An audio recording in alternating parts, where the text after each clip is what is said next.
ఎలా నీ ఉద్యోగం ఉందా పీకేశారా? ఎందుకు తీసేస్తారు నాన్న అలా అడుగుతావేంటి? టీసీఎస్లో 12,000 ఉద్యోగాలు పోయాయంట, నీది కూడా అలాగే తీసేసారేమోనని అడిగాను.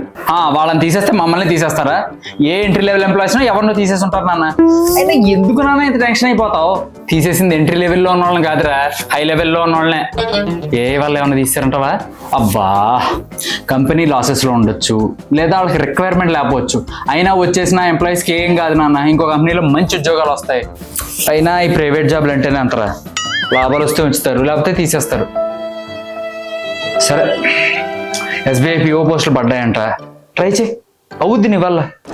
ఇప్పుడు నా ఏజ్ 30 నాన్న, గవర్నమెంట్ జాబ్లు ఇంకే జాబ్లు రావు, వాటికి రాసే టైం కూడా కాదు, అయిపోయింది. అయినా నేను చాలా మంచి పొజిషన్లో ఉన్నాను నాన్న, నీకు అర్థం కాదు ఎందుకు? అది కాదురా, మరి వల్ల జాబ్ సెక్యూరిటీ ఉండట్లేదు కదా, పెద్ద పెద్ద కంపెనీలు తీసేస్తున్నారు. అనేది లిఫ్ట్ లాంటిది నాన్న, దాని లోపల ఉన్నాం అనుకో దాంతో పాటు పైకి వెళ్తాం, లేదు దాని కింద ఉన్నాం అనుకో అది మీద పడద్ది సస్తాం. ఏ టెక్నాలజీ అన్నా అంతేనన్న, మనం అప్డేట్ అవ్వాలి దాంతోపాటు. అలా అయితే గ్రోత్ మామూలుగా ఉండదు, అర్థం చేసుకోనన్నా, కంగారు పడకో.